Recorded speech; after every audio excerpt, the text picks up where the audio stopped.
Tu costuma sentir dor no quadril na hora de calçar sapatos ou meias? Tem dificuldade para levantar do sofá, da cama, da cadeira? Caminhar pequenas distâncias já se tornou um desafio? Talvez você tenha artrose no quadril e ainda não saiba. Uma doença que atinge 30% dos idosos e que muitas vezes começa com pequenos incômodos na mobilidade. Mas afinal, por que a artrose acontece? Exercício físico ajuda ou piora? E quando que é indicada a prótese? Olá, seja muito bem-vindo. Eu sou a jornalista Luíse Baini e essas são algumas das dúvidas que vão ser respondidas hoje aqui no nosso episódio. A gente está recebendo hoje aqui para nos ajudar a esclarecer essas questões, Dr. Carlos Berwanger, Dr. Carlos Bouze, dois Carlos, dois especialistas em quadril, em cirurgia de quadril, médicos ortopedistas. Muito obrigada por estarem conosco aqui hoje.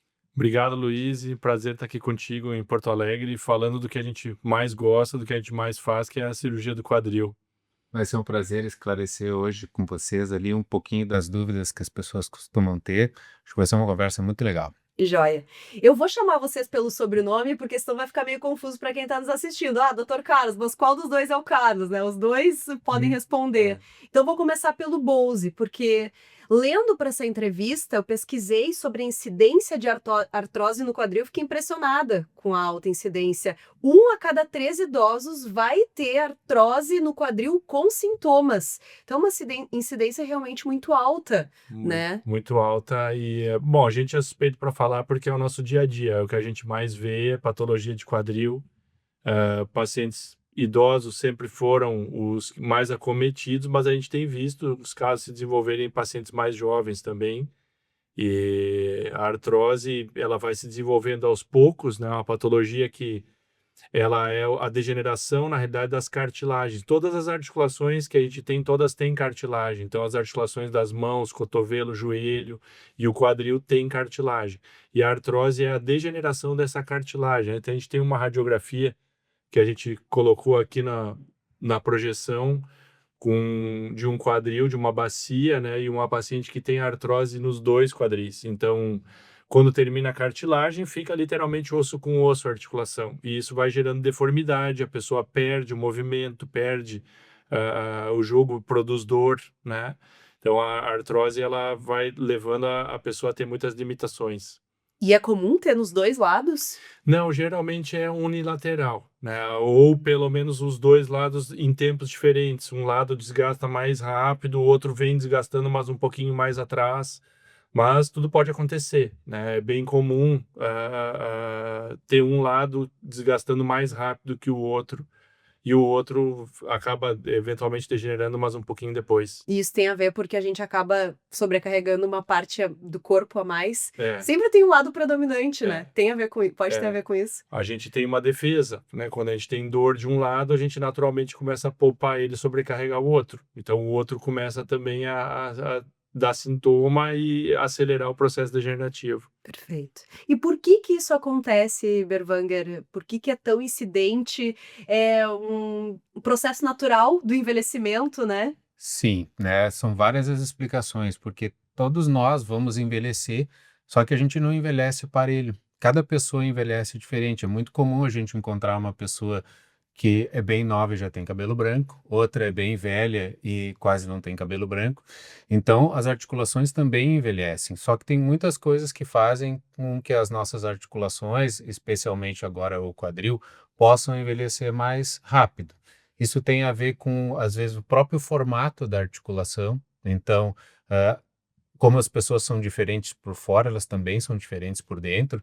Então, dependendo do formato da articulação, pode ter uma propensão a apresentar um desgaste mais cedo. Às vezes, as atividades que a gente escolhe, né, atividades mais agressivas, com movimentos mais amplos do que aquela pessoa eventualmente foi feita para fazer, porque tem gente que vai poder fazer atividades com grande amplitude de movimento. Mas um exemplo, por exemplo, a gente vê poucas bailarinas com mais idade, porque tem muita amplitude de movimento, principalmente do quadril, que conforme vai passando o tempo a gente não consegue fazer. Algumas pessoas conseguem, outras não conseguem, e às vezes a gente insiste em algumas atividades que mesmo com dor, talvez a gente devesse reformar um pouquinho essa atividade, né? Mas muitas coisas pode causar, inclusive coisas químicas, né? Hoje a gente fala muito em inflamação, Uhum. né? E, isso é a causa de muita doença. Fulano está inflamado, Beltrano está inflamado. Isso também influi para o envelhecimento das articulações. E se a pessoa tem um pouquinho de problema, o fato de estar com esse status inflamatório aumentado pode fazer com que acelere a progressão da doença. E, claro, o trauma, né? Uma pessoa que sofreu um trauma no quadril pode sofrer um processo de desgaste muito mais rápido. Quebrar dentro de uma articulação vai ter uma lesão dessa cartilagem, e a cartilagem da articulação ela é diferente de outras cartilagens, como do nariz e da orelha. Ela é especial, plenamente lisa, feita para deslizar a vida inteira. E se a gente sofre um machucado nela, aquela cicatrizinha pode fazer com que a articulação desgaste mais rápido. Ou seja, não é só uma causa, né, tem várias causas, mas principalmente o envelhecimento ali, Tá pessoas que sempre já têm ligado. essa predisposição, né, já acaba ficando mais difícil. E uma outra informação também que eu estava procurando, pesquisando sobre essa doença que me chamou a atenção, é que apesar de ser uma doença mais prevalente em idosos, o número, os casos, né, de artrose em jovens também tem crescido muito, né? Sim. O que explica esse aumento? Sim, aí acho que são várias coisas, né? Hoje a gente faz muito mais diagnóstico, a gente tem mais acesso a recurso, a população hoje, de maneira geral, tem mais acesso a recursos de saúde. Então a gente acaba acessando essas pessoas mais cedo. As pessoas que se preocupam, hoje a gente tem bastante gente fazendo exercício de uma maneira regular. Então, quando elas sentem algum tipo de limitação, alguma dor, elas procuram buscar recursos para conseguir continuar performando. Então, a gente acaba identificando esses pacientes de artrose mais cedo. Então, acho que é uma série de fatores, né? Não acho que a população ou que houve alguma coisa que causou isso, mas é o acesso, sim, o recurso por ser maior, eu acho que isso facilita o diagnóstico de pessoas mais jovens também. E também tem a questão que as pessoas estão vivendo mais, então, e vivendo por mais tempo, e então o diagnóstico em idosos também aumenta demais, né? Sim, Por sim. conta disso. E as pessoas de idade também querem viver com qualidade de vida, que é o que a artrose vai tirar. Então, todo mundo busca viver mais, mas viver bem, viver ativo, viver passeando, viver praticando algum tipo de esporte. E com a artrose isso não é compatível. Eu acho que isso é uma coisa importante da gente bater, porque tem muitos idosos que acabam mudando a sua rotina, deixando de fazer coisas que dão prazer, sei lá, andar de bicicleta, caminhar na praia, por medo de sentir dor. Ah, eu não vou porque daí vai dar dor, preguiça, né? E acaba deixando de viver no final das contas, então interfere muito na qualidade de vida, né? Essa é a história natural da artrose. Como ela é de evolução lenta, a pessoa às vezes não percebe que isso está acontecendo. Porque de um ano para o outro ela praticava a caminhada na praia, no outro ano ela já não tem mais vontade de ir, porque ela não consegue mais. Então ela vai deixando de fazer algumas coisas. As limitações do dia a dia, como calçar uma meia, como amarrar o sapato, tem um lado que já começa a trancar. E a pessoa começa a se adaptar, começa a fazer de maneira diferente, deixa de fazer atividade. E quando isso evolui por muitos anos, chega um ponto que a pessoa está só em casa. Se é convidada para fazer um passeio que tem caminho, ela não vai, porque ela sabe que ela não vai acompanhar. Se tem que subir e descer a escada, complicou mais ainda, né? É difícil, aí não quer ir para não atrapalhar os outros, né? A qualidade de vida vai caindo. A gente sempre diz que a artrose ela não mata ninguém, mas a qualidade de vida ela vai ficando muito limitada. E é uma E, escolha, e às vezes acaba se optando até no inconsciente, né? Não, não quero. isso. E acaba deixando para depois, não busca ajuda e piora, né? Exato, exato. Casos de longa evolução são meio dramáticos, assim, porque a pessoa realmente perde muita qualidade de vida com a artrose que evolui sem tratamento por muitos anos. Agora, uma dúvida que eu tenho: a gente sabe que com a idade começa a doer tudo, né? Começa a doer o quadril ali na hora de se mexer e tudo mais, começa a incomodar. Mas como saber que é uma dor normal da idade ou se é algo mais grave, como uma artrose? Como diferenciar quando que é a hora de buscar ajuda? Como saber que sinal é importante? Às vezes eu brinco com os pacientes assim que a dor faz parte de ser adulto, né? A partir de um certo momento da nossa vida, a gente sempre alguma coisinha tá doendo, tá com uma dorzinha de cabeça, tá com uma dor nas costas, né? Foi se mexer e deu um mau jeito. Então, uma maneira interessante da gente ver primeiro é a recorrência, né? Então, a pessoa que começa a perceber que sempre tem um desconforto para fazer determinada atividade, né? Eh, Além disso, a pessoa tem que perceber que aquilo começou a atrapalhar, né? Claro, hoje a gente com mais acesso e as pessoas têm uma coisa que é boa, talvez por isso que a gente antes pegava pacientes mais idosos, a gente que já trabalha há mais de 20 anos com isso, realmente o idoso procurava mais, as pessoas eram até um pouco mais conformadas. Hoje a gente vê as pessoas buscando informação e vão consultar para saber até o primeiro episódio de dor, será que está certo? Será que foi só uma distensão? Será que eu tenho algum problema?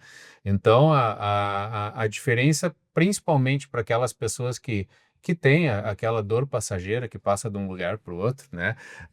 Mas é ver que está sempre incomodando para as mesmas coisas, no mesmo lugar, né? Às vezes o desconforto era menor, ele percebe que se ele faz determinada atividade, a dor piora, às vezes piora na hora, às vezes piora no dia seguinte. Então, esses padrões, assim, eles devem chamar a atenção, acender uma luzinha vermelha ali, para a gente pensar, opa, vou ter que dar uma investigada. E na dúvida, se está desconfiado, né, faz uma avaliação, vem conversar, até para não ficar com aquela minhoca na cabeça, de às vezes a gente fica preocupado, achando que é alguma coisa mais séria e postergando. Uma piada que a gente faz com frequência, às vezes, né, quando a gente está atendendo os pacientes e conversando com o paciente junto com os familiares, é que às vezes os pacientes negam a dor, né? Ele não quer negar a dor, ele não quer saber da dor porque ele não quer parar determinada atividade e às vezes não quer incomodar. Então, quando a gente quer saber se dói, pergunta para o cônjuge, né? Porque daí fala assim, ô meu senhor, mas lhe dói muito? Ah, mais ou menos. Daí assim, e minha senhora, ele tá incomodado? Ah, doutor, passa a noite inteira gemendo e não sei mais o que, se vira na cama e dói, não sei mais. A esposa Então, entrega. A entrega, esposa né? A esposa entrega. entrega. E eu, às Até vezes, porque o homem costuma ser mais resistente à dor e a buscar ajuda médica, acha que é, não precisa. e não é só por ser mais resistente, é por ser mais medroso, É. né? Medo de Então, encontrar. nós somos Que um que eu... pouquinho mais medrosos, eu acho, na É. média do que as mulheres. E o futebol é um marcador para o homem também. Porque tem gente que joga, sempre jogou, tem a turma, joga toda semana, só que aí quando começa a jogar e fica 3, 4 dias depois do jogo se arrastando. Ou tem que tomar anti-inflamatório toda vez que joga futebol, né? Já vai, toma antes de ir, né? Então, assim, o cara já tá, é o doping, né? Só consegue jogar na base do remédio. Isso é um sinal que a coisa já não tá mais num nível bom, né? E a pessoa diz, não, isso aqui não tá certo, né? Aí eles começam a buscar o recurso. E isso é um ponto interessante porque as pessoas realmente estão mais conscientes da saúde e se exercitando mais. Então aí que a dor começa a aparecer, né? Porque tu já tá te exercitando, expondo mais o corpo. Então também aí é um momento de ligar o sinal de alerta. E uma coisa que passa muito pela cabeça das pessoas é: eu não vou fazer exercício físico porque senão vou piorar a artrose. Afinal, isso é mito ou é verdade? E esse eu acho que é um grande mito, né? Porque a artrose, ela tem um fator genético que a gente não consegue modificar, independente do que a gente faça de tratamento. A pessoa que tem uma genética para desenvolver artrose, ela vai desenvolver. O que a gente consegue fazer é atrasar a velocidade que isso vai acontecer. A pessoa que tem uma genética ruim para artrose e é sedentária, acima do peso, vai desenvolver muito mais rápido, né? Vai descer a lomba sem freio, né? Se ela se cuida, mantém um peso legal, faz exercício, mantém uma boa musculatura, ela vai conseguir levar a articulação dela, mesmo com uma genética ruim, mais longe. E o contrário também é verdadeiro, né? A pessoa que tem uma genética boa, que vai ter não vai ter uma propensão a desenvolver artrose cedo, mas se não se cuidar, vai acabar desenvolvendo em um certo ponto. E se tiver uma qualidade de vida, uma rotina de vida saudável, vai conseguir levar a articulação muito mais longe. Mas tem certos exercícios que são recomendados não fazer e outros que são, por exemplo, exercício de baixo impacto está permitido, mas aqueles mais Corrida, por exemplo, pode ou não pode? Como é que é? Não é contraindicado. A intensidade da corrida aqui é uma coisa muito que faz diferença, né? Correr maratona não é saudável para a articulação. Nenhum ortopedista vai recomendar para uma pessoa fazer uma maratona, porque é um esforço, é um impacto repetitivo muito grande. Supera o benefício de uma corrida menor de 5, 7, até 10 quilômetros, que é uma corrida de 30, 40 minutos, até 1 hora, que fica dentro de uma expectativa mais benigna para a articulação. E o conceito de atividade física também, nos últimos anos, ele mudou bastante. Os próprios geriatras, hoje, eles indicam muito musculação, porque o que vai fazer diferença lá na frente é a força muscular. E a caminhada não traz músculo. A própria corrida, ela traz um outro tipo de condicionamento. Mas se a gente quer recuperar massa muscular, isso só vem com exercício resistido, com exercício de força, que é o exercício que mais protege as articulações também. Então, se a pessoa tiver que escolher, se ela está com artrose e ela pergunta o que eu faço, o que é a melhor coisa que eu posso fazer de atividade física? Musculação. É o exercício de força, é o exercício controlado, não vai prejudicar. As pessoas têm muito, mas eu vou fazer exercício, vai piorar a minha artrose. Não vai, não vai. É justamente o contrário. Quem não faz vai ter um prognóstico bem pior do que quem faz, né? E não é só a autonomia que a pessoa preserva quando tem um músculo bom. A gente tem que entender que o corpo funciona em conjunto, né? Então, o envelope muscular, quando ele é bom, né, ele não só protege, como ele compartilha as cargas com a articulação.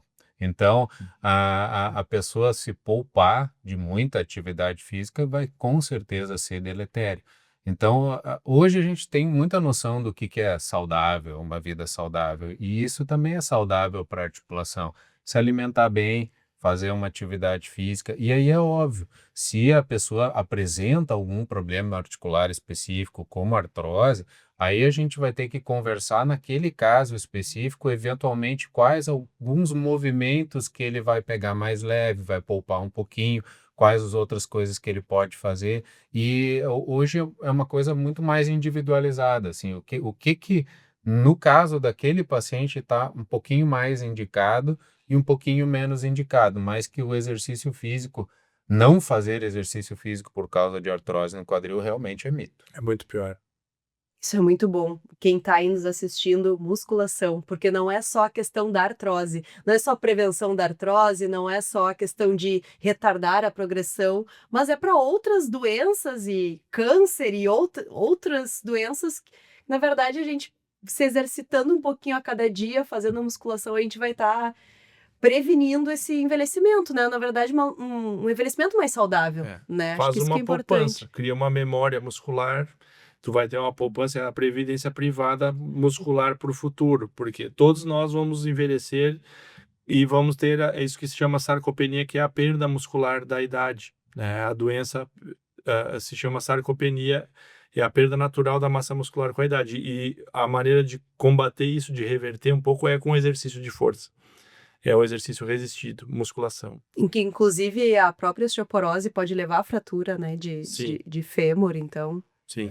O músculo hoje é um marcador de saúde, É. não só que a pessoa vai ter uma saúde melhor, ter músculo melhor te ajuda a ter uma saúde melhor, mas também que a pessoa vai resistir melhor a eventuais infortúnios que aconteçam. Uma pessoa com um músculo de qualidade e acaba tendo o azar de ter um infarto, por exemplo, ele resiste melhor ao infarto. Se ele vai ter uma doença respiratória, ele resiste muito mais a essa doença respiratória. Ele tem mais recursos para sobreviver e para passar melhor por aquele infortúnio de saúde. O próprio Covid agora, né? A gente viu muito as isso. pessoas que tinham uma reserva física melhor iam muito melhor. E na nossa área, mesmo quem eventualmente termina precisando fazer uma cirurgia e tem uma musculatura boa, tem uma recuperação muito superior, né, à pessoa que não tem uma capacidade física, não tem uma reserva física adequada. Ou seja, para viver mais e melhor, né? Mas então, ok, musculação lá no topo da lista, mas também não está proibido fazer essas atividades, claro, talvez com parcimônia, vai depender de cada caso, né? Mas não precisa abandonar o futebol ali no final Não, de semana. Não fazer às vezes é pior, né? Porque a pessoa que recebe essa recomendação, e muitas vezes os pacientes chegam, não, já me disseram que eu não posso mais jogar para mim largar tudo. Aí o que acontece? O cara aumenta de peso, perde massa muscular, perde condicionamento e a dor piora, né? Então, às vezes aquela atividade era o que ele conseguia fazer, era o que ainda mantinha um pouco de saúde física e E muscular e mental também. articular, exato. Então parou aquilo, a coisa degringola. Às vezes é uma válvula de escape, né? Até isso tem que pensar para ajudar o paciente a conseguir suportar as coisas do dia a dia e tu tira aquele evento que era o evento que ele esparecia. Espare-se, então tem que ter muito cuidado. O que importa é o todo, né? O contexto. Sim. E tem alguma coisa que paciente com artrose não pode fazer, que vocês não recomendam? Aí seriam as atividades de alto impacto, né? A pessoa não vai ter uma tolerância para isso. E o grau de artrose também determina muito. A pessoa nem vai conseguir mais fazer. Chega a um determinado ponto que tudo que envolver mais impacto articular vai trazer limitação. Tanto que uma das atividades que os pacientes toleram muito bem fazer, e mesmo os que têm artrose avançada ainda fazem, é bicicleta. Eu tenho um paciente que tem uma artrose de quadril horrível, né? O raio-x dele a gente olha, é horroroso, mas ele pedala. Mas assim, pedaladas de longa distância, 100, 150 quilômetros, e ele diz que em cima da bicicleta ele não sente nada. O único problema é que é quando ele está pedalando e fura o pneu, que aí ele tem que carregar a bicicleta e complica para ele conseguir caminhar para carregar a bicicleta, mas pedalando ele está zero, porque é um movimento de força que trabalha uma certa amplitude, mas não tem impacto. Que legal, ou seja, É. tá permitido. Bicicleta é ótimo para quadril, joelho, que são as articulações de carga, é um exercício maravilhoso. Alguns clássicos, né, como os exercícios na água, natação, hidroginástica, são sempre amigos, né? Eles têm um fator muito bom de não sobrecarregar a articulação, mas a gente tem que lembrar que também tira a ação da gravidade, que às vezes tem esse lado bom de ter menos impacto, mas estimula um pouco menos algumas outras coisas que são importantes, como o equilíbrio, né? Às vezes a gente não vai se dando conta que a gente vai perdendo o equilíbrio com o tempo, não só com a idade, mas também com o sedentarismo, né? O sedentário, às vezes, ele não consegue se ajustar numa situação onde ele está em risco de cair, ele vai acabar caindo, né? Então, hoje, a grande maioria das atividades são permitidas. Difícil de dizer assim, não pode fazer isso sempre.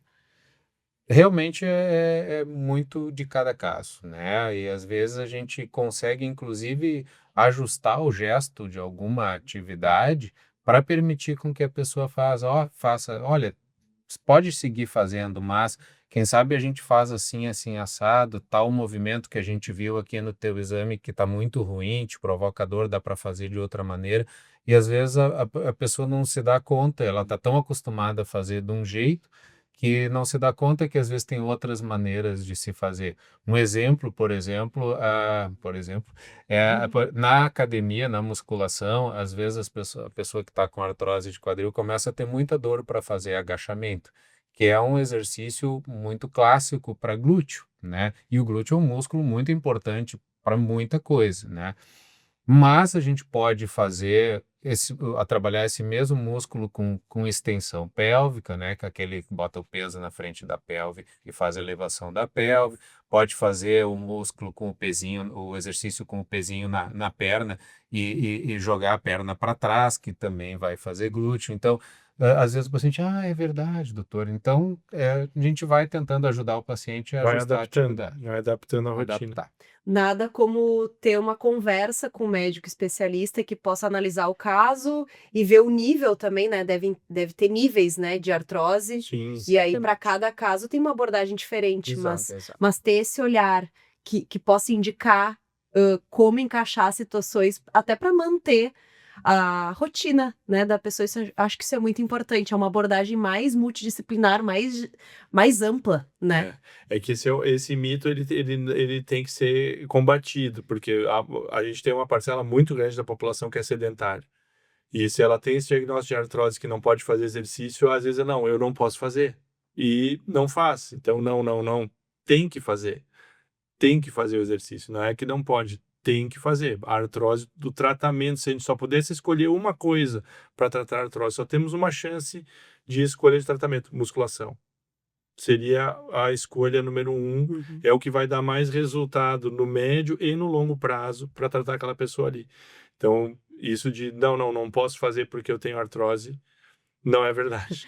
Às vezes as pessoas usam isso como desculpa, né? É, Já é meio sedentária, não exatamente. gosto de fazer Já, exercício e descobri uma artrose agora mesmo que já eu não vou peguei fazer. isso aqui, É um prato acabou. cheio. É, Mas vamos falar um pouquinho de tratamento também, porque a gente sabe que hoje a cirurgia para colocar prótese é o principal método, né, de tratamento. Então, conta um pouquinho pra gente, evoluiu bastante nessa questão da cirurgia, o que mudou de antes para agora? a gente faz essa cirurgia, eu e o Berwanger, há 20 anos. Quando a gente começou, 20 anos atrás, era muito diferente, muito diferente. A cirurgia demorava muitas horas, pelo menos umas 2 a 3 horas. Os pacientes ficavam, em média, uma semana hospitalizados depois da cirurgia. A gente colocava os pacientes para caminhar no terceiro, quarto dia, só que o paciente era permitido sair da cama pela primeira vez. Então, era realmente uma cirurgia muito traumática, muito sangramento, necessidade de transfusão de sangue. E nós estamos falando de 20 anos. Não é uma quantidade de tempo muito grande, é uma quantidade de tempo pequena. Nesse período para cá, a cirurgia evoluiu demais. A técnica cirúrgica, as próteses melhoraram, a anestesia melhorou. Hoje a gente tem uma segurança muito maior para fazer a cirurgia. O corte é praticamente 1/3 do tamanho que a gente fazia na época. Então a gente faz a gente usa uma técnica que a gente faz um corte de mais ou menos 8 centímetros, né? Então uma cicatriz muito pequena, tá? Uma abordagem Sim. que não lesiona nenhum músculo. Então isso tudo permite uma recuperação muito mais rápida. Então a gente não tem mais medo de indicar a cirurgia como a gente tinha naquela época. E também acaba não tendo medo de dar liberdade para o paciente se mexer com muito mais naturalidade, né? Hoje de manhã nós operamos, né? E aí opera o primeiro paciente, leva o paciente para recuperação, opera o segundo paciente, quando vai levar o segundo já conversa de novo com o primeiro, já explica, olha, vai começar a voltar o movimento das pernas, que a maioria das vezes é aquela anestesiazinha da cintura para baixo, mas os pacientes sempre querem dizer, não quero ver nada, não vai ver nada, né? Já se faz um sedativo logo de início, o paciente tem uma experiência que costuma ser muito boa. Mas daí a gente já diz, olha, conforme for voltando, a sensação das pernas pode mexer sem medo, né? Não precisa ter medo de mexer. Claro, a gente tem uma equipe de fisioterapia que nos assiste, que depois sim eles vão ensinar, ajudar o paciente já assim que passar a anestesia já a sair da cama, dar os primeiros passos. Então isso ele não está fazendo 2, 3 dias depois, ele está fazendo no mesmo dia da cirurgia, né? Então isso dá muita segurança, né? A pessoa poder ir no banheiro, claro, isso depende da autonomia de cada pessoa, né? Hoje mesmo a gente operou paciente de muita idade que não vinha conseguindo ir no banheiro sozinha antes da cirurgia, não é logo depois que ela vai sozinha também, mas ela vai com assistência, vai ganhando de novo, vai devolvendo a autonomia, e para aquelas pessoas que já estavam com um condicionamento um pouco melhor, acaba sendo um pós-operatório muito amigável, né? Então, claro que o pós-operatório não termina com o término da cirurgia, né? Tem todo um Processo. protocolo, né? A gente tem a analgesia que se utiliza, isso começa desde antes da cirurgia, do protocolo de anestesia que é utilizado, do tipo de abordagem, que nem o Bose falou, que ser o menos traumático possível, né? Tudo isso, medicamentos durante a cirurgia e logo depois da cirurgia, medicamentos que o paciente vai usar em casa. Hoje a gente fala muito em analgesia multimodal. Antes se usava uma quantidade muito grande da mesma droga analgésica.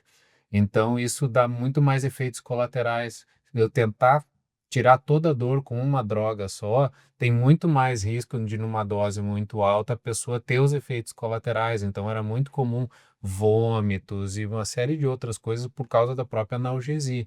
Hoje, com a diversidade de analgésicos que a gente tem e sabendo combinar e também sabendo o que o paciente tem de alergias, etc, Sim, etc, a mais gente consegue personalizado. fazer Exatamente, uma analgesia personalizada que dá um pós-operatório muito tranquilo para o O paciente. pós-operatório hoje ele é muito funcional. As pessoas têm muita dúvida, como é que vai ser meu pós-operatório, como é que vai ser depois da cirurgia. Até consegue colocar o raio-x que a gente tem com as próteses ali para a gente ver. O pós-operatório é muito funcional, o paciente caminha desde o primeiro dia. A maioria no mesmo dia da cirurgia já fica em pé, já caminha, é permitida a carga, ele consegue colocar o pé no chão, né? Aqui é um raio-x com prótese bilateral, essa paciente operou os dois lados. Então, aqui a gente tem uma prótese, né, que é o que a gente usa.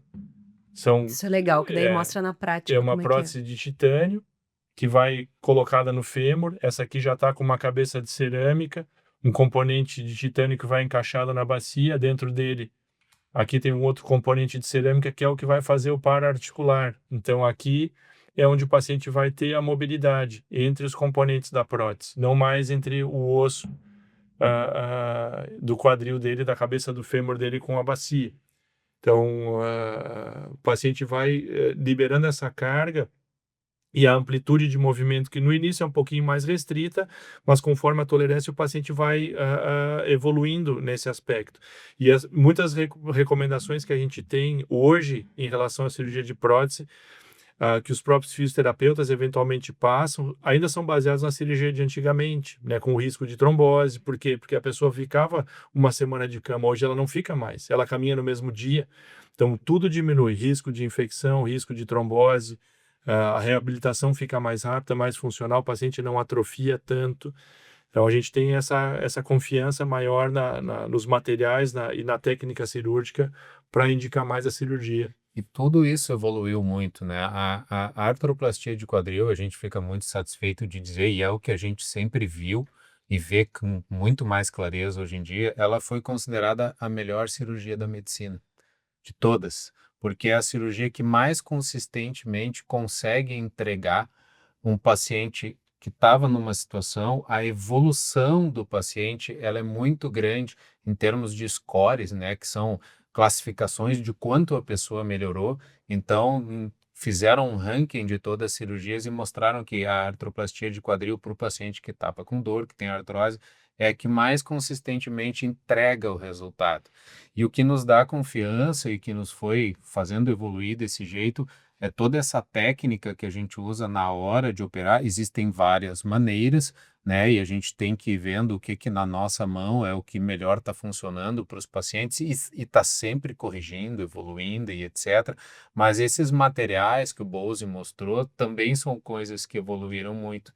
Então, às vezes, a gente estimulava um paciente mais jovem que já estava com uma qualidade de vida reduzida a esperar e a se limitar cada vez mais porque não se tinha uma confiança de que o implante ia ter a durabilidade. E hoje, com esses materiais mais novos, mas que a gente já vem usando há bastante tempo, a gente está vendo que a gente não consegue mais dizer, uma prótese vai durar 10 anos, como diziam antes.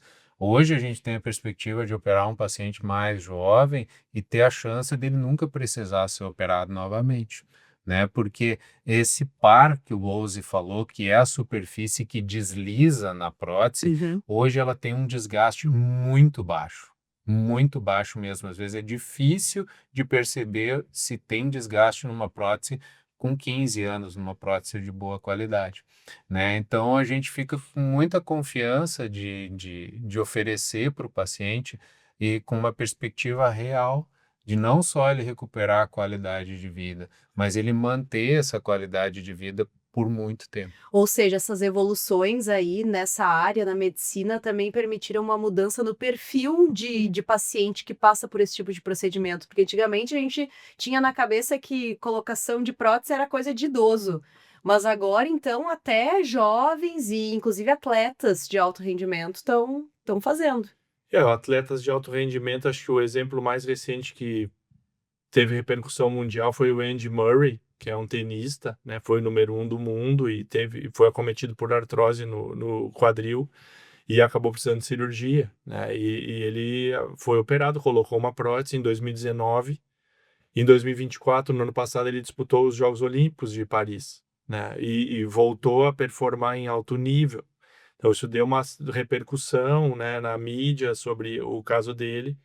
E esse ano mesmo a gente operou um ex-atleta que foi campeão brasileiro de jiu-jitsu, fez a prótese, o cara jovem também, tem quase 40 anos, mas abaixo de 40, então fez a prótese, vai voltar a performar com algumas limitações, mas ele volta a praticar o esporte, não é contraindicado, coisa que 20 anos atrás a gente não, acabou, né? Jiu-jitsu nunca mais esquece, o esporte está condenado. Hoje não, as pessoas voltam a jogar. Operamos um paciente também, jogador de tênis, né? Teve 2 pacientes que são halterofilistas, que fazem uma musculação assim pesadíssima, né? Nos mandam até os vídeos, levantando aqueles pesos enormes e com a prótese. A gente até não acredita, mas a prótese permite que se faça esse tipo de atividade hoje. A gente recentemente um outro paciente que ele é atleta sênior já do basquete, né? Uhum. Então o cara mostrando que ele tem sido agora, depois que ele voltou a praticar consistentemente o MVP, né? O melhor jogador da partida, cestinha e tudo mais. Então, claro que isso é muito individual de cada pessoa, né? As expectativas são muito diferentes de cada um, mas até saber o que o paciente pretende para depois da cirurgia nos ajuda a escolher o melhor implante, o melhor par de deslizamento, algumas características específicas que vão permitir por exemplo, uma amplitude de movimento maior com menor risco de deslocamento da prótese, né? Então, isso era uma coisa muito presente, né? E que hoje é uma coisa que, com essas opções que a gente tem, é muito raro, né? Ter essas intercorrências e ter esses problemas. Hoje, para deslocar um implante que numa cirurgia que correu tudo bem, que ficou tudo bem, realmente tem que ser um acidente, né? Não é uma coisa natural que vai fazer, na grande maioria das vezes, um deslocamento. Tem exceções? Tem, né? Algumas pessoas têm, por exemplo, hiperelasticidade. Então, são pessoas que fazem movimentos que estão fora do normal porque ela tem uma hiperelasticidade e normalmente isso é uma coisa generalizada, é aquela pessoa que consegue tirar e botar sozinho o ombro no lugar, que consegue trazer o dedo bem para trás e encostar aqui no braço. Então, mas daí é exceção da exceção, né? Não é a regra. Agora, já tirou várias dúvidas minhas nessas respostas, né? Então, uma delas é sobre essa questão do risco de deslocamento, que acho que está muito no imaginário das pessoas também, do risco, e aí muitas vezes acabam não fazendo por conta disso, pelo medo. Mas é uma dúvida muito frequente que os pacientes têm, porque se escuta ainda as histórias de antigamente que as próteses realmente deslocavam. A gente não tem mais esse medo. Eu não lembro a última vez que eu vi uma prótese deslocar, porque a técnica cirúrgica que a gente usa com essas próteses que a gente hoje tem à disposição mais modernas, é uma coisa muito difícil de acontecer, muito difícil mesmo, né? É um acidente de moto, é uma pessoa que despencou escada abaixo, tem que ser um trauma de alta energia. Então, quanto a esse tipo de preocupação, realmente não está nem na lista das 10 que a gente tem mais quando vai operar um paciente. Deslocamento, não. E tem algum tipo de prótese que seja melhor? Porque hoje em dia existem vários tipos, né? Ou é muito de acordo com cada caso? A gente pensa no que vai atender a expectativa do paciente, porque, querendo ou não, isso às vezes tem diferença de custo, né? Os convênios, cada convênio tem o seu protocolo, que tem muito a ver com a idade de cada pessoa. Então, é óbvio que a gente não está pensando na mesma performance de um paciente com 85 anos, né? E desse paciente atleta que o Boas comentou, né? E quando a gente tem a opção de tudo que a gente quer, pode escolher sem um protocolo específico, a gente, mesmo assim, a gente tenta individualizar o máximo possível o que é o melhor que vai atender à expectativa desse paciente. Então, por isso que a conversa franca com um médico que vai tratar desse paciente é muito importante, porque a gente faz as escolhas baseado nas informações que o paciente nos dá. Então, eu até sou bem franco com os meus pacientes, às vezes, a gente que às vezes trata outros problemas, não só artrose, né? Aí daqui a pouco o cara quebrou o pé, né? E tu diz, olha, não pode apoiar. E aí o cara volta na consulta e tá tudo meio esquisito, assim, né? Aquele gesto tá quebrado, aquela coisa assim. Escuta, o senhor apoiou, né? Daí eles tendem a dizer que não, mas eu sempre digo, olha, seja sempre honesto comigo, eu não vou ficar bravo contigo, eu só vou poder propor a coisa certa para ti se eu tiver a informação Certo. certa, né? Então, eu tenho que saber se tomou o remédio direitinho, se fez o que a gente orientou, porque se saiu alguma coisa na rotina, a gente tem que entender para poder corrigir, né? Vocês falaram um pouquinho já sobre o pós-operatório, mas vamos entrar um pouquinho mais nisso, porque também é uma dúvida muito comum, né? De como que é esse pós-cirurgia. Tem que ficar muito tempo no hospital? Pode voltar para casa quando? Como é que é É, a cicatrização? Contem pra gente. mais ou menos, mais de 90% dos pacientes têm alta nas primeiras 24 horas. Então, opera num dia, no dia seguinte vai para casa. Alguns pacientes que têm um perfil de saúde mais comprometido, eventualmente ficam 36 horas, 48 horas no máximo. Eles têm uma permissão para colocar o pé no chão, para caminhar. Normalmente, eles usam no início 2 muletas. Geralmente, em torno de 10 a 15 dias, já começam a usar uma muleta só. E essa uma muleta ela persiste por 3 semanas, 4 semanas, até o paciente desenvolver uma confiança no membro para caminhar.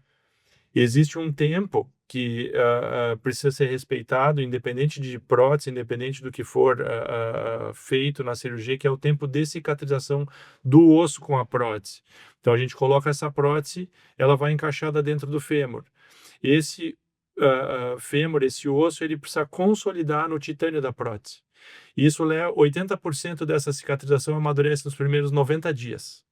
Então, 90 dias é aquele número mágico, assim, que a gente diz para os pacientes, a partir de 90 dias é onde as pessoas começam até a esquecer que operou, porque as coisas ficam naturais, ela já caminha, já entra e sai do carro, já sobe dessa escada, ela fica mais natural, né? Isso pode levar um pouquinho de mais em alguns pacientes, um pouquinho menos em outros, né? Tem pacientes que chegam com 15 dias no consultório caminhando sem muleta. A gente nem acha bom quando isso acontece, porque não é tempo suficiente para a Pra cicatrização estar cicatrização. madura. É uma cicatrização verde ainda. Então, a prótese não é para funcionar nos primeiros 15 dias, é para funcionar a vida inteira. E essa cicatrização, ela precisa acontecer bem. Então, a gente orienta os pacientes a terem mais cuidados, principalmente no pós-operatório mais inicial, que vai ser os primeiros 15, 20, 30 dias. A partir daí, a gente vai soltando, vai liberando mais coisas, mais atividades. E a confiança que a gente tem no implante, a gente não tem medo, por exemplo, que não esteja firme. Está firme desde o início. Mas é essa integração que é quando o corpo começa a reconhecer o implante como uma coisa dele mesmo e a cicatrização de todos os tecidos que tem que ser mexidos até chegar no quadril propriamente dito. Essa cicatrização é o que vai dar segurança depois. E a gente já teve casos assim de pacientes que eles estavam com muita dor no pré-operatório e que estavam tão felizes que estavam sem aquela dor que estava incomodando eles no pós-operatório já imediato, que acabaram pegando pesado demais. Uhum. Aí o que que acontece? Às vezes incham muito a perna e tudo mais. Isso tudo depende de cada pessoa. E daí tu tem que pedir pro cara puxar o freio um Puxar o pouquinho freio. mais, né? Tem que ter esse Então, cuidado. é um pós-operatório amigo, ele é funcional, a pessoa pode levar uma vida normal, mas a gente tem uma frase que a gente usa com frequência com o paciente. Vai fazer tudo igual, mas mais devagarinho. E no começo a gente vai usar essas muletinhas para te dar segurança e ganhar confiança. O que que a gente não quer? A gente não quer um acidente logo no começo, quando está tudo cicatrizando. O Claro. corpo precisa desse tempinho para ganhar essa firmeza. Até porque é esse cuidado ali logo após a cirurgia que vai determinar os próximos anos, né? E Exato. essa adaptação com a prótese. Agora, uma outra pergunta bem comum é sobre o pós. Não só o pós-cirúrgico, né? Mas depois da colocação da prótese. Tenho certeza que o pessoal que chega lá no consultório de vocês deve dizer: tá, mas vou poder voltar a jogar futebol? Como é que vai ser a minha rotina depois de uma prótese, né? Posso voltar a ter a minha vida normal? O que que vocês dizem para eles? Então a gente está no Rio Grande do Sul, né? Então aqui os pacientes têm bastante dúvida de voltar a andar de bicicleta, andar de moto e andar a cavalo. Tem muitos pacientes que têm essa preocupação. Esses movimentos de muita amplitude, né? Para subir na moto, para subir na bicicleta, para montar no cavalo, ah, idealmente a gente libera a partir de 6 meses, né? que aí a gente tem uma cicatrização bem mais madura, bem mais avançada. Surfistas, né? Nós temos pacientes que são surfistas, que voltam a surfar, e o surf também exige bastante amplitude de movimento, então a gente não vai recomendar que ele volte a surfar no pós-operatório inicial, mas a partir de 6 meses, aí já houve tempo, inclusive, para ele fazer uma recuperação muscular, aí a gente libera. Normalmente as atividades não vão ter restrição. Dirigir, que é uma coisa que eles perguntam muito, né? Normalmente, a partir da terceira semana, já pode dirigir, né? Claro, depende do tipo de veículo. Se ele tem um caminhão antigo, que é complicado, com embreagem pesada e operou a perna esquerda, aí vai mais devagar. Mas a gente sempre pede, assim, que o paciente tenha muita consciência, porque a prioridade é a segurança. Então, ele vai testar, ele consulta, a gente testa o paciente, caminha com ele, faz alguns testes de equilíbrio, vê como é que está a força da perna. E aí, normalmente, por exemplo, dirigir, que ele se preocupa, porque daí tu quer fazer as coisas sozinho, né? Tu quer poder ir até ali, visitar teu familiar e comprar uma coisinha, tudo mais, mesmo levando as muletas no início. Então, normalmente, já a partir da terceira semana, a maioria dos pacientes já está voltando a esse tipo de atividade, porque, afinal de contas, dirigir um automóvel não tem a mesma amplitude do que subir num cavalo, né? Não, com certeza. Mas eu acho que o principal é realmente poder devolver essa qualidade de vida e a rotina das pessoas, né? Então poder, mesmo com o tempo, poder voltar a jogar futebol, né? Para Sim. quem gosta, poder voltar a andar de bicicleta, isso não tem preço. E para vocês deve ser muito gratificante Muito. poder ouvir essas histórias, né? Muito. Quando a gente recebe esse feedback dos pacientes, às vezes nos mandam vídeo. Esse nosso paciente que é cestinha, eles nos mandam o vídeo dele fazendo cestinha, fazendo bandeja, disputando os campeonatos dele. Isso aí a gente fica muito feliz, porque a gente sabe que aquilo impactou a vida da E pessoa. tem um tipo de vídeo que deixa a gente muito feliz. Quando a pessoa manda um vídeo dançando, né? Porque isso é uma coisa que a pessoa tem muita alegria em fazer, né? Que E essa pergunta a gente ouve com mais frequência do que eu imaginei no passado que eu ia ouvir. Que eu quero é poder voltar a dançar. E aí é uma coisa muito boa quando a gente recebe um vídeo de uma pessoa dançando, porque normalmente é uma coisa que está associada a muita alegria, né? Então ela está feliz, está dançando, recuperou a qualidade de vida, né? Legal. Então é muito legal. E a esposa agradece, né? Poder voltar pro baile, poder dançar, vocês contribuindo aí pro bem-estar das famílias também, né? Não, e às vezes é a própria esposa que voltou a dançar, né? Porque Também. a artrose é homem e mulher, né? Então, E principalmente mulheres, né? Pelo Tem. que eu tava lendo na incidência, muito. maioria mulheres. Agora, eu acho que é importante a gente falar que a prótese não é para todo mundo, né? Porque a gente sabe que tem, infelizmente, alguns profissionais que recebem o paciente e já encaminham direto, não, é prótese. Mas não é bem assim, né? Você tem que ter essa avaliação prévia, existem outros tipos de tratamento A também. prótese é o final do caminho. A gente não indica a prótese como o primeiro tratamento para ninguém, né? Todo mundo que chega é avaliado e conforme o diagnóstico vai ser feito o tratamento. Tratamento conservador para evitar de chegar na prótese. Claro que quando é necessário uma prótese é um tratamento maravilhoso, mas tu vai fazer o tratamento de reforço muscular, que a gente estava falando sobre musculação, diminuição de peso. A gente usa suplementos, vitaminas para fortalecer a cartilagem. Hoje a gente tem infiltrações como ácido hialurônico, que é feito intraarticular, que ajuda muito a aliviar sintomas, a fortalecer a cartilagem, a levar o quadril mais longe. Tem bastante recurso até chegar na prótese. A prótese ela é o final da estrada. Claro. E fazer o diagnóstico diferencial de outras causas de dor no quadril, né? É comum a gente receber no consultório pacientes que vieram indicados para operar, né? E aí a gente olha o exame, mas principalmente ouve o paciente, examina ele, e às vezes a gente verifica que aquilo que está incomodando ele não é aquele princípiozinho de artrose que apareceu no exame, que aquele início de desgaste é compatível com a idade da pessoa, que não tem nada errado. E às vezes tem uma série de outras coisas que podem dar dor no quadril que não são artrose, né? Então, o critério de indicação do procedimento passa por tudo isso. Não só tudo que a gente pode fazer antes do paciente chegar numa cirurgia, né? até precisar de uma cirurgia, mas também ver se a dor realmente é daquilo mesmo. E aí, às vezes, é completamente diferente. Uma outra coisa que vale citar é que, às vezes, o desgaste do quadril não dói no quadril, que é um diagnóstico diferencial importante também. É comum a gente pegar pacientes que estão tratando problemas no joelho, porque às vezes a dor irradia pela coxa até o joelho.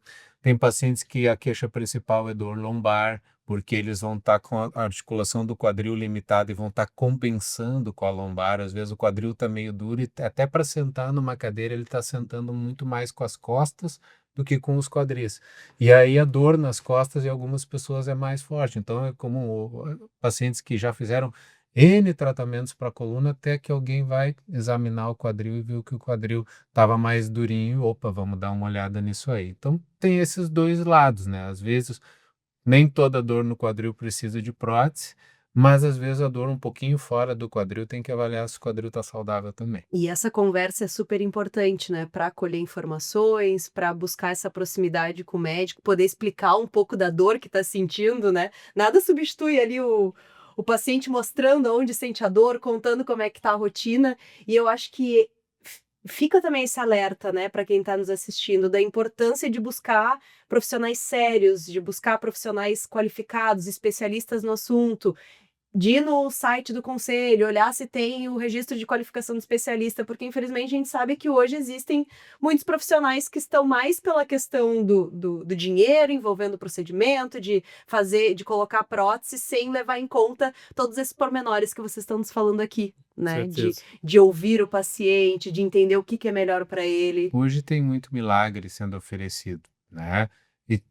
E a gente quer um milagre para a vida da gente. Se tiver uma substância maravilhosa que consiga me deixar vivendo uma vida plena, alegre, saudável, é claro que eu gostaria, né? Só que a maioria das vezes essas promessas, como tudo na vida, a gente tem que desconfiar quando alguma coisa é maravilhosa demais. E também, que nem tu disseste, ir atrás da qualificação do profissional, saber, né, se é uma pessoa que mediu seus conhecimentos, né, que tem o título da Sociedade Brasileira de Ortopedia e Traumatologia, que é uma das provas mais difíceis da medicina para tu ser aprovado, e aquilo mede muito teus conhecimentos, e ter o registro no conselho, dar uma olhadinha se aquele profissional é uma pessoa que tem participado dos eventos da sua especialidade, né, e que está se mantendo atualizado, que procura estar sempre melhorando, porque uma das maneiras da gente se tornar obsoleto é achar que a gente já sabe tudo, É. né? Então a gente tem que estar sempre melhorando. E olha a evolução que a gente está falando da Ainda mais na artroplastia. medicina. Mudou É. tudo, né? Tem uma máxima na medicina que assim, tudo que é muito novo, muito caro e muito milagroso, até em prova em contrário, é picaretagem. Então a gente tem que ter um pé atrás.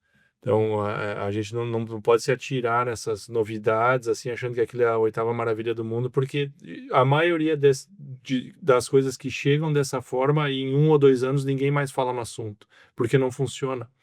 Então as inovações são ótimas, a gente adora, mas elas têm que ser testadas, e para isso precisa de tempo.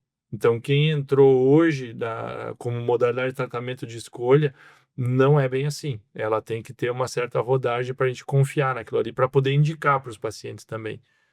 Perfeito. Acho que essa é a grande dica que fica aqui no nosso episódio. Desconfiem de promessas milagrosas, né? Porque não existe resultado rápido. Exato, exato. Né? Seria ótimo, varinha mágica, mas o Harry Potter não, na vida real, não. A gente, infelizmente, já está indo para a reta final da nossa entrevista, passa voando, né? E as perguntas são muitas, mas não posso deixar de perguntar aqui sobre o trabalho de vocês, né? Porque a gente está vendo aqui uma sintonia muito grande entre vocês e essa parceria já vem de uma longa data, né? Então, contem Sim. um pouquinho dessa trajetória de Sim. vocês.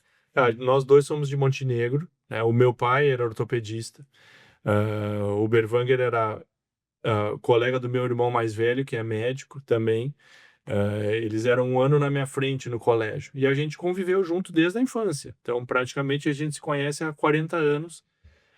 Tivemos toda a nossa infância junto lá em Montenegro. O meu irmão mais velho é meu ídolo, né? O irmão mais velho sempre é o ídolo da gente. E o Berwanger era o melhor amigo dele. Então, eram meus ídolos, né? Eu andava atrás deles, crescia atrás deles. Depois, quando chegou no segundo grau, eles fizeram vestibular, os dois passaram na federal, um ano antes que eu. No ano seguinte, eu fiz cursinho, passei no vestibular também na PUC. Um ano depois de mim, o Berwanger tem um irmão mais novo que também é médico, também é ortopedista também. Então, na realidade, essa convivência que a gente teve na nossa infância e com o pai também, que era ortopedista, cidade pequena. O pai era daquela época que o ortopedista batia o escanteio e corria para cabecear, né? No interior tratava pé, mão, ombro, joelho, né? A gente conviveu muito, se quebrava muito jogando. O pai atendia. Tenho certeza que ele influenciou muito também a escolha do Berwanger pela profissão. Foi a nossa grande influência, porque meus pais não são médicos, né? O médico que a gente conhecia era o pai dele, né? E tanto que o meu irmão e eu fomos para a mesma área. Hoje temos o prazer de trabalhar junto há muito tempo.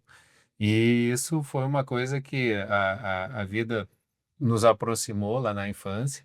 E aí depois, claro, a gente acabou cada um fazendo a mesma faculdade de medicina, mas em faculdades diferentes. Fizemos a mesma especialidade ao mesmo tempo, né? Também cada um num hospital. Eu fiz a especialização no Hospital Cristo Redentor, ele fez na PUC também. E aí depois de um certo tempo, assim, que a gente estava trabalhando, aconteceu assim, a vida é sempre dinâmica, né? Ah, tá trabalhando numa clínica, agora tá trabalhando na outra e tudo mais. E teve uma mudança muito grande na minha rotina de trabalho e ao mesmo tempo teve a mudança na rotina de trabalho dele. Daí eu me lembro que um dia ele me ligou, a gente sempre conversou, trocou figurinha, já tinha feito procedimentos juntos, participava nos eventos da Sociedade de Ortopedia juntos e tudo mais, da diretoria da Sociedade Gaúcha aqui de Ortopedia e tudo. E aí um dia ele me perguntou assim, o que que tu tem feito na quarta de tarde? Eu disse, olha, coincidentemente, atualmente é um turno que tá meio coringa, né? Ele disse assim, quem sabe a gente não começa a operar junto, né? Eu disse, tá bom, vamos lá, né? E aí foi só o começo. Hoje a gente opera junto há quase 10 anos, né? A gente montou uma clínica junto que a gente se orgulha muito, que é um lugar muito legal para atender os pacientes, que reflete muito o que a gente acredita que precisa e que é necessário para um bom atendimento dos pacientes. E nada melhor do que trabalhar com uma pessoa que a gente confia profissionalmente, confia no caráter, né? E que sabe que tem tanto apreço pelo paciente quanto a gente mesmo tem.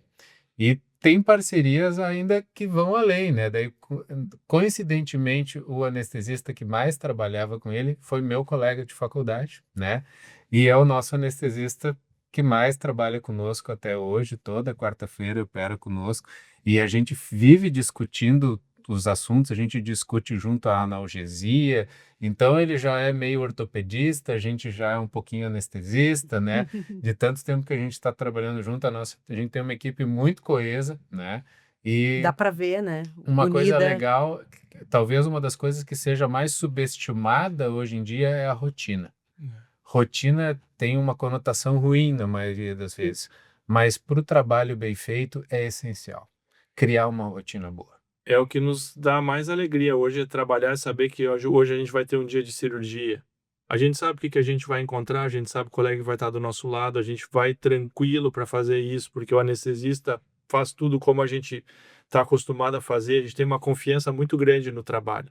E trabalhar junto com uma pessoa que sempre foi amiga, que, né, a gente criou uma carreira junto, embora em paralelo por muito tempo, a gente acabou se unindo ali na frente e hoje a gente trabalha junto. É uma alegria muito grande trabalhar com o Berwanger e a gente está numa parceria muito E boa há esse muito tempo. alinhamento é essencial e transmite confiança para o paciente também, né? Então ele também, na ponta, ele se sente mais tranquilo porque sabe que está em boas mãos. É aquela soma que multiplica, né? Fica muito bom. O que é raro, né? Na área de vocês também, de dar tão certo e há tanto tempo. Então, aqui no podcast a gente não fala só do conteúdo técnico, mas a gente fala também dessas relações, porque com certeza isso também impacta no atendimento que vai ser oferecido para o E paciente. é uma coisa difícil, porque cirurgia a gente não faz sozinho. A gente precisa ter alguém do nosso lado. Nenhum cirurgião opera sem ter um colega, um bom auxiliar. E a gente ter um auxiliar de confiança, ter um colega trabalhando junto, a gente nem se considera como auxílio, nós dois somos cirurgiões, a gente cuida junto de todos os pacientes, no pré e no pós-operatório, isso para a gente é uma tranquilidade muito grande. A gente literalmente opera a 4 mãos, né? A gente, cada um, né, já sabe a rotina, o posicionamento. Hoje a cirurgia é uma coisa muito natural, ao mesmo tempo que se está muito focado, os gestos são naturais, não precisa estar pedindo para um fazer isso, o outro fazer aquilo, já é automático, que o afastamento agora é para cá, que traz a perna do paciente para lá, agora a gente vai botar tal componente, então tudo acaba fluindo e uma coisa muito boa é que hoje a gente, nos casos convencionais, a gente tem um tempo cirúrgico muito consistente e muito baixo, e quanto menor o tempo cirúrgico, menor o risco para o paciente, não tem que ter pressa. A gente brinca que vamos devagar, que hoje a gente está com pressa. Então, fazer tudo bem feito é muito melhor do que ter que refazer, né? E aí, com essa sintonia, fica muito mais fácil. Sem dúvidas. Já se entendem até ali pelo olhar, né? Já sabem o que está acontecendo, já sabem como manejar, isso É por aí facilita mesmo. demais no dia a dia. Infelizmente, ó, nosso tempo chegou no final, passou voando, mas antes de encerrar, só para a gente deixar uma mensagem final aí, né, para os pacientes que ainda já foram diagnosticados com artrose, mas ainda tem um certo receio, medo, insegurança de fazer realmente a cirurgia para colocar a prótese. O que vocês diriam para essas pessoas? Eu acho que o medo é uma coisa natural, né? Todo mundo que está com algum problema fica com medo, fica com receio. O que a gente tem que dizer para os pacientes é: venham consultar, venham conversar. Hoje se tem muitos recursos para oferecer, ninguém mais sofre como antigamente, ninguém mais precisa sofrer. A gente tem recursos para oferecer qualidade de vida, oferecer uma vida melhor, né, por muitos e muitos anos com função adequada. Então, o acesso ao recurso hoje ele é mais fácil, as pessoas têm que saber que existe e não precisam ter medo. Não precisam ter medo, porque mesmo que eventualmente precise de uma cirurgia, é uma cirurgia muito boa. O que a gente escuta no pós-operatório dos pacientes, no consultório depois, é que, nossa, doutor, eu já tinha que ter feito essa cirurgia há muito tempo. Né? Isso é o que a gente escuta com muita frequência dos pacientes. Então, até chegar lá é um caminho que não precisa ser tão longo. Né? Então, acho que essa é a mensagem que fica. Fica, né? Porque o ideal é o paciente desenvolver uma relação de confiança com o médico que vai tratar ele já antes da cirurgia, né? Por isso que conversar é importante, trazer suas dúvidas, esclarecer. E com essa confiança, né? E a gente sendo muito franco, muito honesto e podendo dizer a verdade, que hoje a expectativa é muito boa, eu acho que isso dá uma perspectiva para o paciente muito positiva, né? Tanto se vai tratar a artrose com cirurgia, como se vai ter diversos outros tratamentos que vão ajudar a melhorar a qualidade de vida, se não for o caso de uma cirurgia ainda. Perfeito, poder voltar às suas atividades, à sua rotina, às atividades que dão prazer, acho que isso não tem preço, né? Qualidade de vida não tem preço. Sem dúvida. Qualidade de vida é o fim que a gente busca quando oferece tratamento. Perfeito. E ainda mais essa mensagem, né? Quando vocês escutam depois, por que eu não fiz antes? Acho que isso é o que vale a pena todo o trabalho, todo o esforço, né? O que recompensa realmente. Dr. Carlos Bouze e Dr. Carlos Berwanger, muito obrigada. Carlos em dose dupla, informação em dose dupla aqui, foi ótimo. Obrigada por terem compartilhado tanto conhecimento com a gente. Obrigado, Luiz. Foi um prazer aí conversar contigo. Nossa, foi muito legal. Legal poder compartilhar muito essas bom. informações com vocês e com todo mundo que estiver nos ouvindo. E a gente, sem dúvidas, aprendeu muito com vocês hoje aqui. Eu ainda não tenho problemas no quadril ainda, mas daqui uns anos provavelmente eu vou ter, então agora já estou munida de informações. Exatamente. E muito obrigada também a vocês que ficaram conosco aqui até o final. Se você gostou desse episódio, deixa o teu like. Se tem alguma dúvida, manda nos comentários que os doutores vão responder. E se tu já passou por uma cirurgia dessas de colocação de prótese no quadril, conta pra gente, porque afinal a tua experiência pode ajudar outras pessoas também. Tá certo? Então muito obrigada pela tua companhia. Um abraço e até a próxima. Tchau, tchau.